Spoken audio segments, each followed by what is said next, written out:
So hello students, good afternoon. कैसे हैं आप लोग? परफेक्ट। तो ऑर्गेनिक केमिस्ट्री में आइसोमेरिज्म हम कर रहे हैं, और आइसोमेरिज्म एक बड़ा सा टॉपिक है। हमने प्रीवियस क्लास में डायस्टीरियोमर्स और उसके प्रॉपर्टीज़ के बारे में सीखा और आइसोमर्स ड्रॉ करना सीखा। अब थोड़ा कंपाउंड विथ 2 कायरल कार्बन में फीसर प्रोजेक्शन में रिलेशंस को आज देखेंगे, और उसके बाद फिर एक आता है resolution separation of racemic mixture and then atropisomerism. उसके बाद फिर कन्फर्मेशन। इतनी चीज़ें रहती है इसमें। तो हम आइसोमेरिज्म कर रहे हैं। ऑप्टिकल आइसोमेरिज्म हम कर रहे हैं।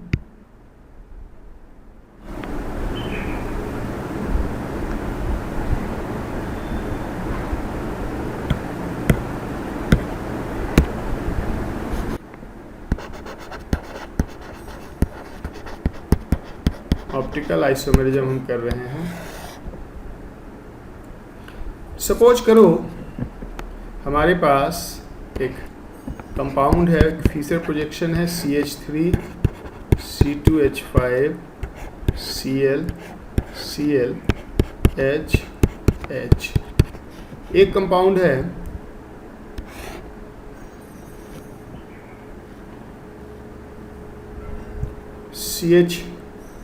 C2H5 या C2H5 को जरा इधर लेते हैं, इधर Cl ले लेते हैं। C2H5 H CH3 Cl H2। हम चाहते हैं 1 और 2 में रिलेशन कि क्या रिलेशन है 1 और 2 में।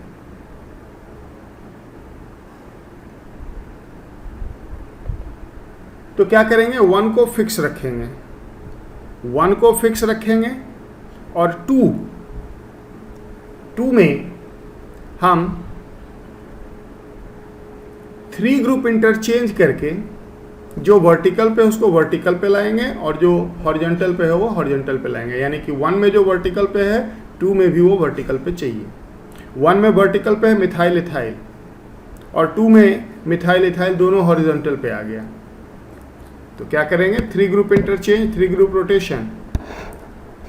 इसको यहां ले आओ। हमने इस बॉन्ड को होल्ड करके 3 ग्रुप इंटरचेंज कर लिया। साइमल्टेनियसली इसी बॉन्ड को होल्ड करके इधर 3 ग्रुप इंटरचेंज कर लो। तो क्या बनेगा, इसका इक्विवेलेंट स्ट्रक्चर बनेगा C2H5 ऊपर, Cl यहाँ पे, H यहाँ पे, CH3 यहाँ पे, H इधर, Cl इधर। अब C2H5 टॉप में है, यहाँ बॉटम में है, तो इसको 180 degree in the plane of paper, paper के प्लेन में 180 डिग्री से रोटेट कर दो।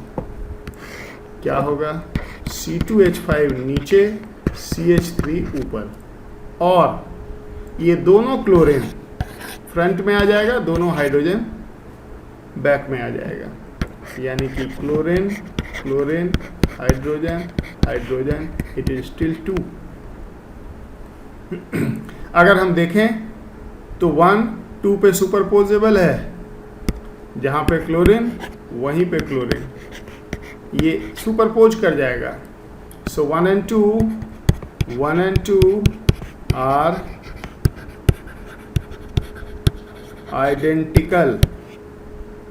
ये दोनों आइडेंटिकल हैं, ऑप्टिकली एक्टिव हैं, बट दोनों सेम ही आइसोमर को रिप्रेजेंट कर रहा है। दोनों या तो लेवो रोटेटरी होगा या फिर डेक्स्ट्रो रोटेटरी होगा। समझ गए? इसी तरह से एक दो और प्रैक्टिस इस पे हम कर सकते हैं। COOH OH H COOH OH H 1 ले लिया। COOH H COOH OH OH and H। और हम 1 और 2 में रिलेशन चाहते हैं। क्या करना चाहिए? वर्टिकल पोजीशन पे एक जगह पे OH और एक जगह पे COH चाहिए। COH ऑलरेडी एक वर्टिकल पोजीशन पे है, तो इसको छेड़ने की ज़रूरत नहीं है। एक दूसरे वर्टिकल पोजीशन पे OH चाहिए, तो यहाँ पे 3 ग्रुप इंटरचेंज कर लेते हैं। क्या बनेगा? COOH H OH, इधर OH H COOH। अब इसे फिर 180 डिग्री से रोटेट कर लो ताकि COH बॉटम पे आ जाए। क्या स्ट्रक्चर होगा? COOH नीचे, OH ऊपर। अब देखो, जब ये COH नीचे आएगा तो ये घूम के यहाँ पे आ जाएगा इस पोजीशन पे H, और OH फ्रंट में चला जाएगा। ये जब घूमेगा तो ये COH यहाँ आ जाएगा H के जगह पे, COOH H।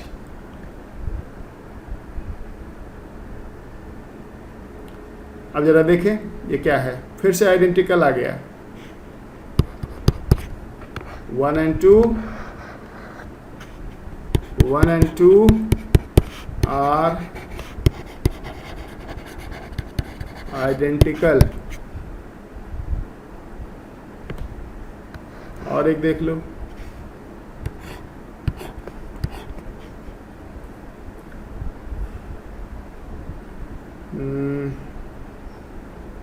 यहाँ ले लो FHCl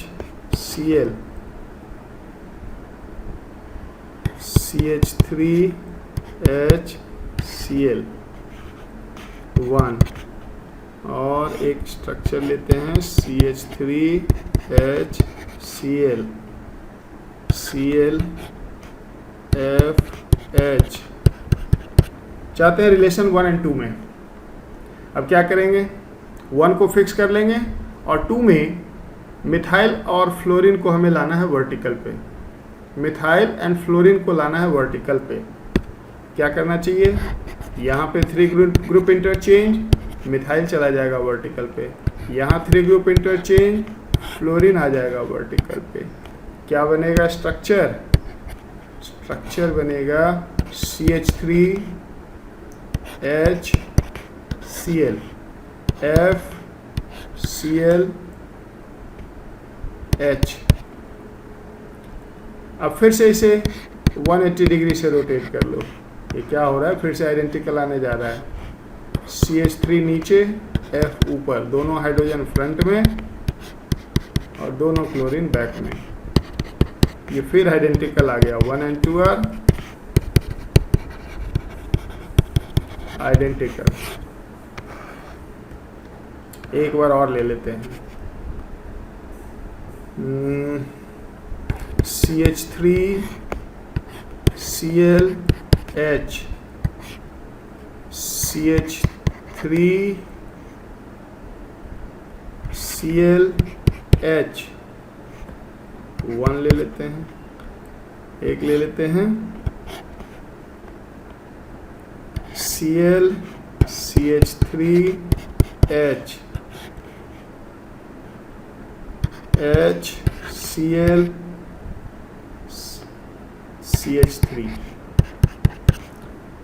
अब देखो CH3 और Cl चाहिए वर्टिकल में, 1 को फिक्स कर लो। एक CH3 और एक Cl चाहिए वर्टिकल पे, नीचे वाले पे Cl चाहिए वर्टिकल पे। तो ऐसा करते हैं कि नीचे ये कर लेते हैं और ऊपर CH3 चाहिए, ये कर लो।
तो क्या मिलेगा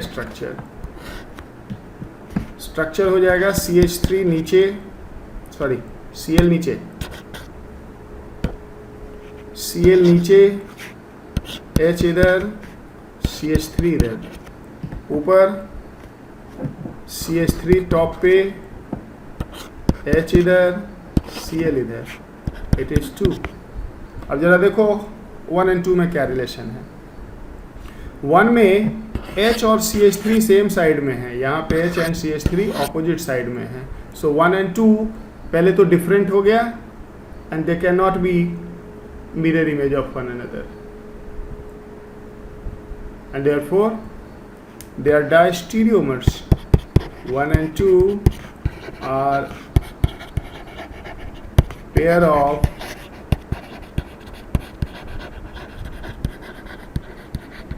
diastereomers, है ना, diastereomers हो गए।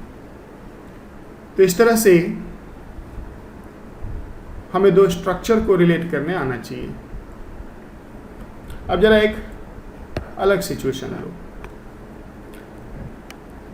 एक है COOH, COOH, OH, OH, H, H1 और एक है सॉहर्स projection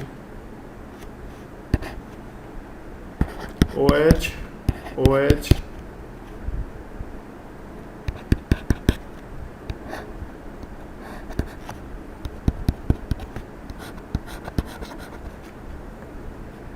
COOH, COOH, H, H, 1 and 2। हम चाहते हैं 1 and 2 में रिलेशन। क्या करें? सबसे पहले अब ध्यान से सुनो। Fisher projection represent eclipse form of सॉहर्स projection. सॉहर्स projection के एक्लिप्स फॉर्म को रिप्रेजेंट करता है, यानी कि ये प्रेजेंट फॉर्म में जो कंपाउंड 2 है उसका हम फीचर ड्रॉ ही नहीं कर सकते।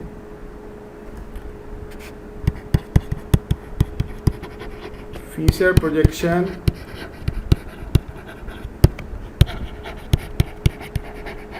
Represents eclipsed form of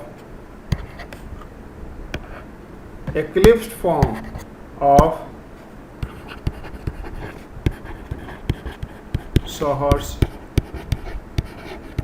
projection. तो पहले क्या करना पड़ेगा? हमें सॉहर्स को एक्लिप्स करके फीचर में कन्वर्ट करना पड़ेगा। अगर हम इसको सॉहर्स को एक्लिप्स बनाना चाहें, एक्लिप्स मतलब ग्रुप आमने सामने, क्या करो?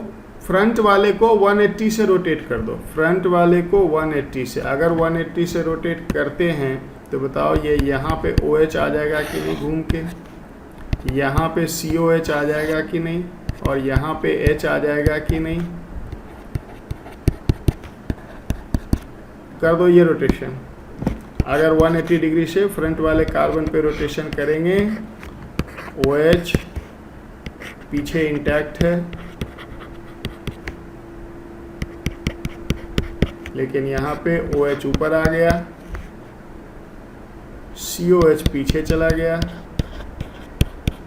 और H आ गया फ्रंट में।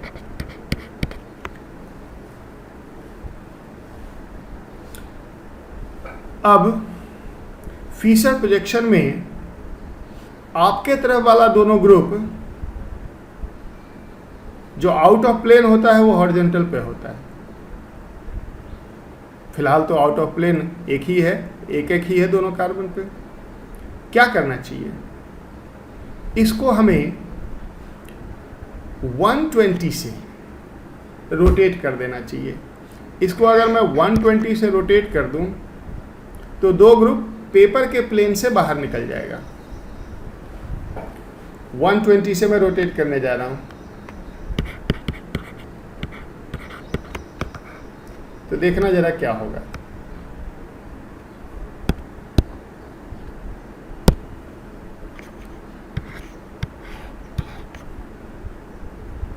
पूरे स्ट्रक्चर को 3D में रोटेशन करने जा रहे हैं।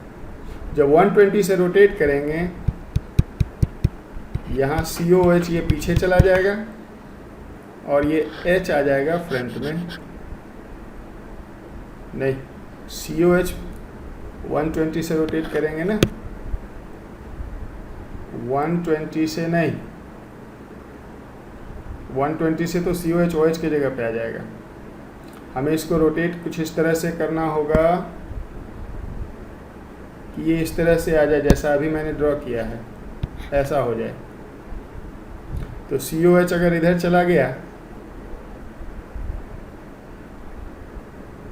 तो यहाँ पे H आ जाएगा और इधर OH आ जाएगा। 180 से रोटेशन हुआ है, 180 डिग्री से 180 से रोटेशन हुआ। तो देखो ना, ये चला गया अपने रिफ्लेक्शन पॉइंट यहाँ पे, ये आ गया रिफ्लेक्शन पॉइंट यहाँ पे और OH नीचे आ गया। और फ्रंट पे क्या होगा? फ्रंट पे यहाँ पीछे चला जाएगा H, आगे निकल के आ जाएगा COOH और इधर OH। अब देखो ये साफ साफ दिख रहा है कि ये दोनों ग्रुप आउट ऑफ प्लेन है। अब क्या करना है? इसको स्ट्रेटन कर देना है, इसको स्ट्रेटन कर देना है, इस लाइन के स्ट्रेट लाइन में ला देना है। तो बताओ ये कैसा दिखेगा? इन दोनों कार्बन पे ये पेपर के प्लेन में जो पीछे जा रहा है अभी ये OH OH, और ये दोनों ऐसे, इसको समझ लो कि पेपर के प्लेन से ऐसे उठा के वर्टिकल कर लिया, तो ये दोनों आपके तरफ H और OH आ जाएगा। और ये यहाँ पे H, यहाँ पे ऐसे COOH दिखेगा, यहाँ पे COH और यहाँ पे H दिखेगा, ऐसा हो जाएगा। अब इसको फीचर में रख दो। अब ये फॉर्मेट में आ गया फीचर के, OH H COOH COOH and H, and now it is 2 in the feature form. अब 1 से कंपैरिजन के लिए क्या करना है? 1 से कंपैरिजन के लिए अब 2 में COH को वर्टिकल पे लाना है, COH को वर्टिकल पे लाना है। कैसे लाएंगे? ये लो, COH को वर्टिकल पे लाना था। क्या मिलेगा इस ऑपरेशन के बाद? इस ऑपरेशन के बाद मिलेगा COOH नीचे, OH H, COH ऊपर, OH H, and it is 2। Compare करो इसको 1 से, 1 से कंपेयर करो। दिख नहीं रहा है, मैं इसको 1 को फिर से ड्रॉ करता हूँ। OH H राइट में, 1 क्या है? OH H H OH COOH COOH, ये 1 है। ये आइडेंटिकल है 1 and 2।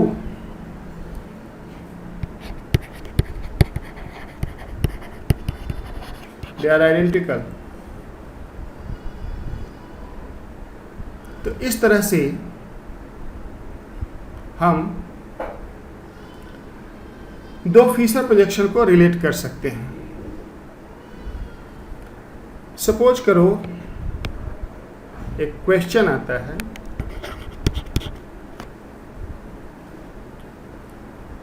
How many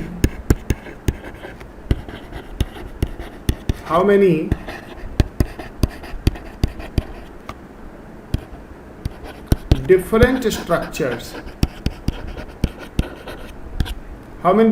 structures exist for dichlorocyclopropane।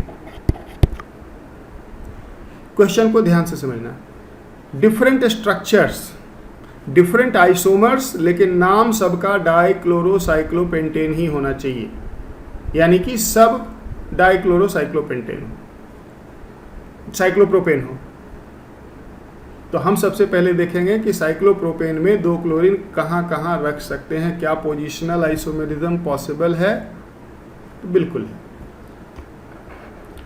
अगर हम साइक्लोप्रोपेन बनाएं तो 2 क्लोरीन के लिए एक पॉसिबिलिटी तो ये है कि दोनों एक ही कार्बन पे आ जाए, और इसमें कोई कायरल कार्बन नहीं है, इसमें कोई ज्योमेट्रिकल आइसोमरिज्म नहीं है, इसलिए ये एक सिंगल आइसोमर की तरह काउंट होगा।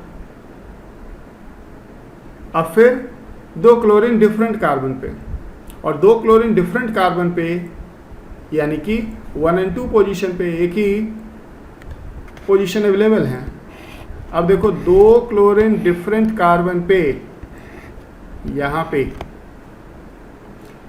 इसके अंदर अब स्टीरियो आइसोमेरिज्म की पॉसिबिलिटी है। सिस एंड ट्रांस,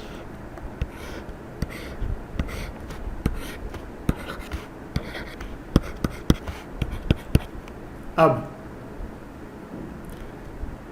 ये दोनों कार्बन कायरल है। इस कार्बन पे देखो क्लोरीन, हाइड्रोजन, इधर CH2 और इधर CHCl, डिफरेंट हो गया, यानी ये दोनों कार्बन कायरल है। दोनों कार्बन कायरल है, लेकिन इसमें प्लेन ऑफ सिमेट्री है। देखो Cl के सामने Cl, H के सामने H दिखेगा, and therefore it is meso 1,2 dichlorocyclopropane, meso dichlorocyclopropane. जबकि नेक्स्ट स्ट्रक्चर, तो इसको भी एक सिंगल आइसोमर की तरह काउंट करेंगे। नेक्स्ट स्ट्रक्चर में प्लेन ऑफ सिमेट्री नहीं है, कायरल कार्बन तो है लेकिन प्लेन ऑफ सिमेट्री नहीं है।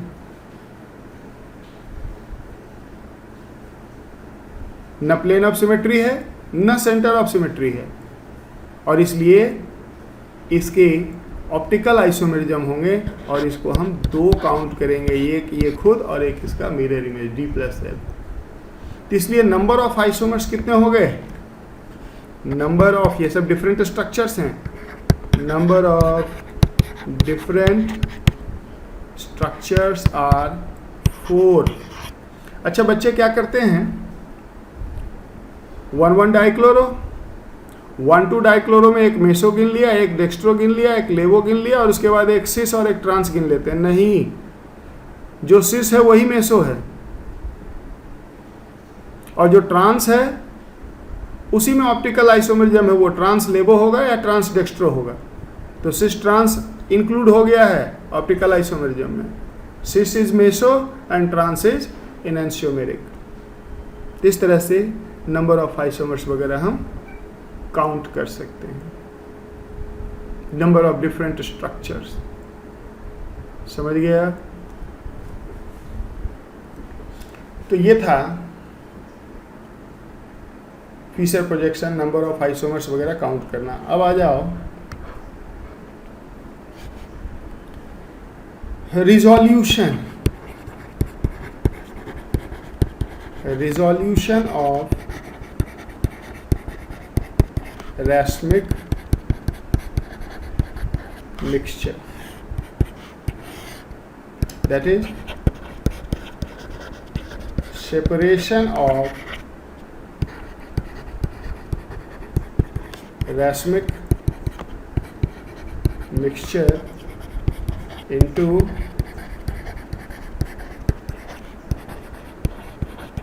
enantiomers.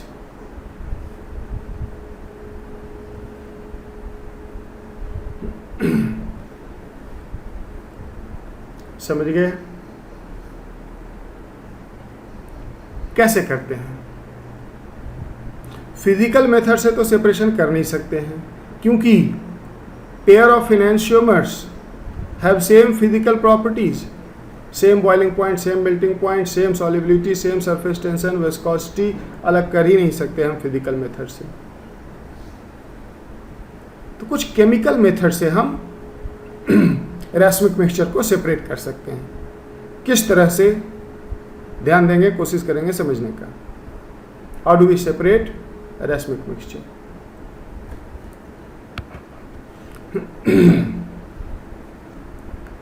सपोज करो हमारे पास एक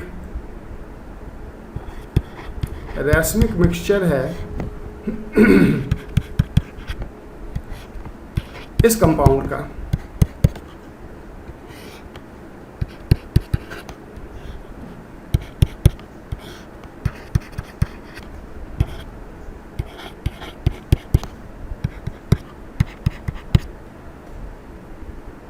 हम इसको सेपरेट करना चाहते हैं। रैस्मिक मिक्सचर दिख रहा होगा, दोनों एनहांसोमर हैं। एक प्रॉपर्टी याद करो, optically active compounds react differently with optically active compound. They show different chemical behaviour with optically active substance. ऐसा करते हैं, हमको एक प्योर इनैंशियोमर ऑफ रिएजेंट लेके आते हैं। हम इसमें प्योर इनैंशियोमर ऑफ रिएजेंट लेते हैं इस कंपाउंड का। ध्यान से सुनना, यानी कि ये एक प्योर इनैंशियोमर है, या तो डेक्स्ट्रो होगा या लेबो होगा। इसका मिरर इमेज नहीं लिया हमने। और इसका एक प्योर इनैंशियोमर इस मिक्सचर में ऐड कर दो। जैसे ही ऐड करोगे तो ऊपर वाला बेस है, नीचे वाला एसिड है, न्यूट्रलाइजेशन होगा। क्या होगा? यहाँ पे NH3+ हो जाएगा और इधर COO- हो जाएगा। ये दोनों के ऊपर आके लग जाएगा कैप की तरह, सॉल्ट बनाएगा। और बनेगा क्या? ध्यान से देखेंगे तो पता चलेगा। OH HCH3, यहाँ होगा COO-, इधर होगा NH3+, और ऊपर इंटैक्ट रहेगा, जैसे था वैसे ही रहेगा। ये बनेगा 1 से, सॉल्ट ऑफ 1। और इसको जब 2 के ऊपर लाके रखेंगे तो 2 में सिचुएशन क्या है? COO- CH3, इसमें OH लेफ्ट में है, H NH3+ CH3H C2H5। देखो एमीन को इंटैक्ट हमने रखा क्योंकि हमने एक प्योर इनैंशियोमर एमीन का डाला। बताओ ये सॉल्ट बनेगा। अब 1 सेकेंड के लिए इस पोजीशन, इस पोर्शन को भूल जाओ। मान लो कि ये नहीं है। एक वर्टिकली स्ट्रेट लाइन इमेजिन करो और देखो दोनों को कि दोनों में क्या रिलेशन है। They are pair of diastereomers. इसमें मिथाइल और OH एक साइड में है, इसमें मिथाइल और OH अपोजिट साइड में है। And therefore they can not be enantiomer, they can not be mirror image, they are stereoisomers and therefore they are pair of diastereomers. इसका मतलब क्या हुआ कि 1 और 2 का जो न्यूट्रलाइजेशन प्रोडक्ट हुआ, 1 का प्रोडक्ट और 2 का product, they are pair of diastereomers. 1p का मतलब 1 का प्रोडक्ट एंड 2p 2 का product are pair of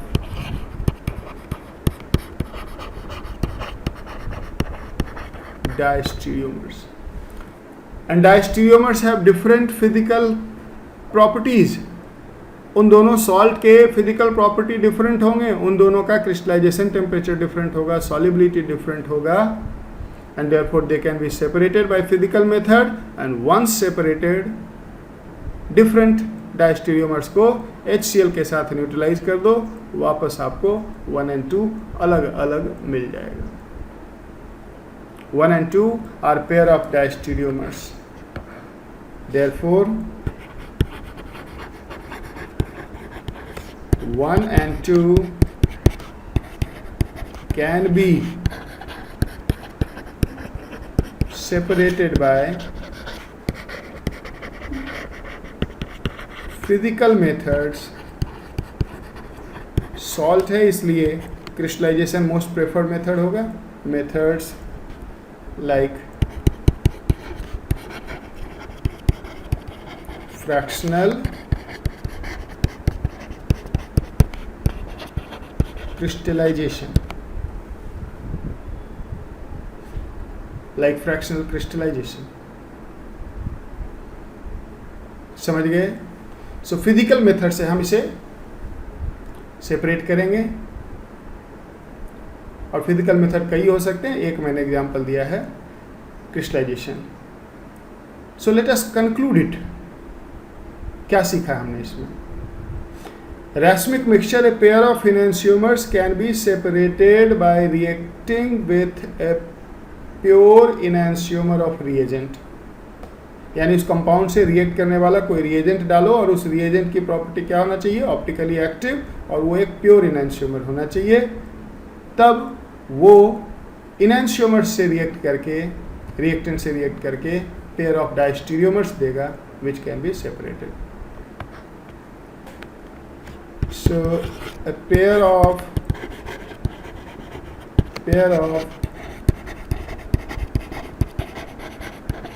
enantiomers can be separated into pure enantiomers by reacting with a pure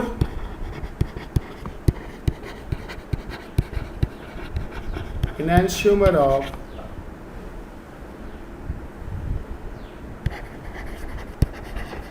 reagent, giving pair of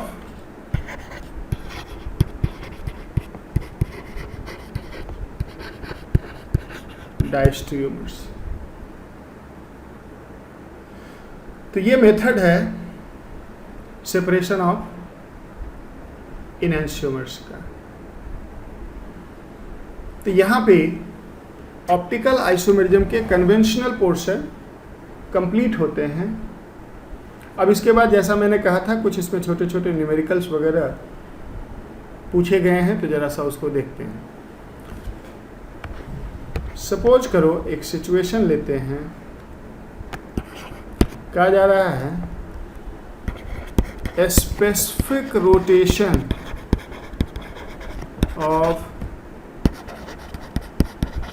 dextro 2-chlorobutane is plus 13 degree at 25 degrees Celsius.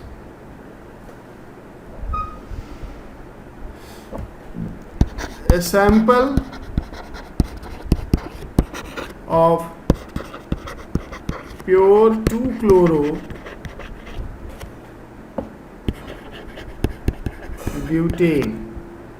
A sample of pure 2-chlorobutane has specific rotation, say 2 degree at 25 degree Celsius.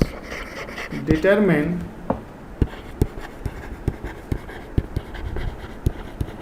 enantiomeric composition of the sample. Question को ध्यान से समझो है क्या। कह रहा है कि डेक्स्ट्रो 2-chlorobutane का स्पेसिफिक रोटेशन 13 डिग्री है। एक प्योर सैंपल है 2-chlorobutane का, 2-chlorobutane का, यानी कि इसमें कोई इम्प्यूरिटी नहीं है। लेकिन ये नहीं कहा कि लेवो है कि डेक्स्ट्रो है, और उसका स्पेसिफिक रोटेशन 2 है। इसका मतलब ये हुआ कि दैट इज मिक्सचर ऑफ लेवो एंड डेक्स्ट्रो, और इक्वल नहीं है, नहीं तो 0 होता है। रेसमिक मिक्सचर होता तो 0 होता है। तो हम क्या करें, उस मिक्स सैंपल में मोल फ्रैक्शन +2 क्लोरोब्यूटेन का x ले लेते हैं, मोल फ्रैक्शन, और -2 क्लोरोलेवो का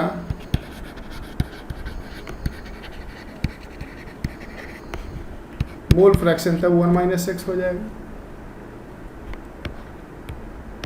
तो ये बताओ कि स्पेसिफिक रोटेशन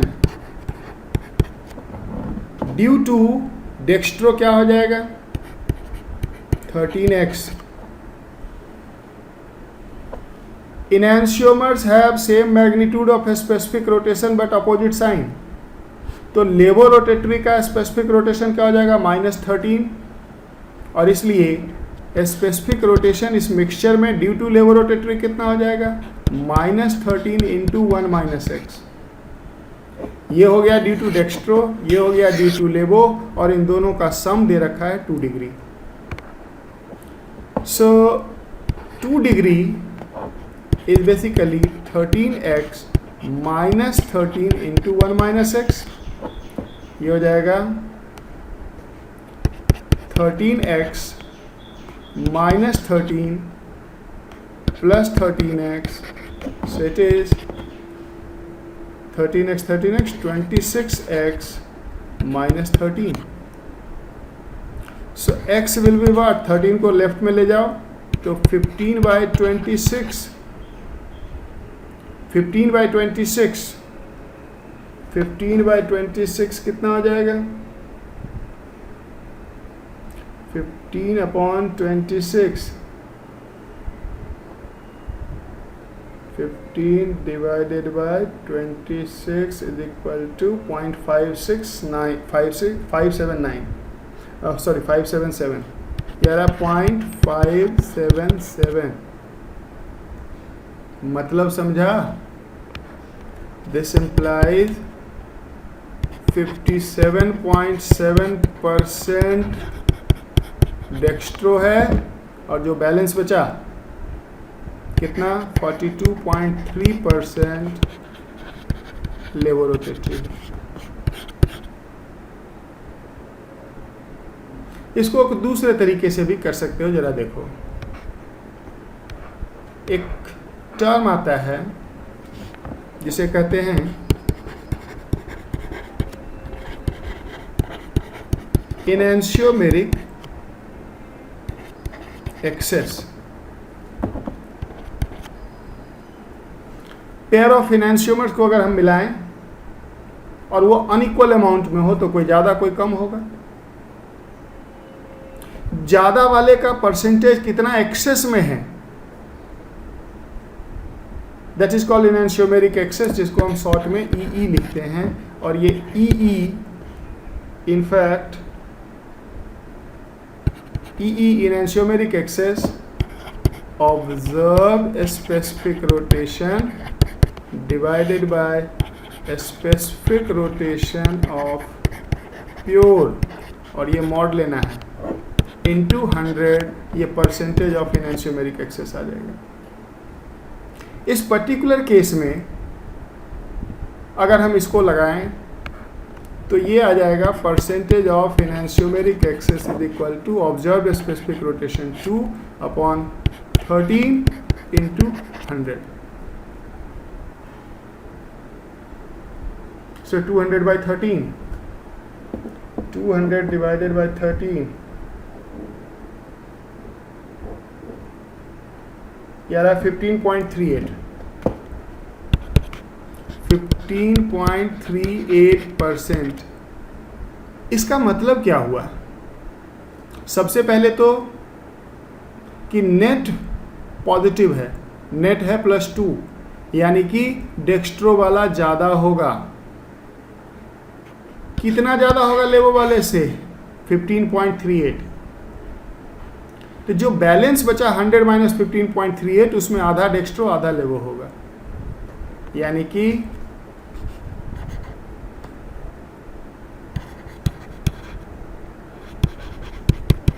रेशमाइज्ड कितना हुआ होगा? तो 100 माइनस 15.38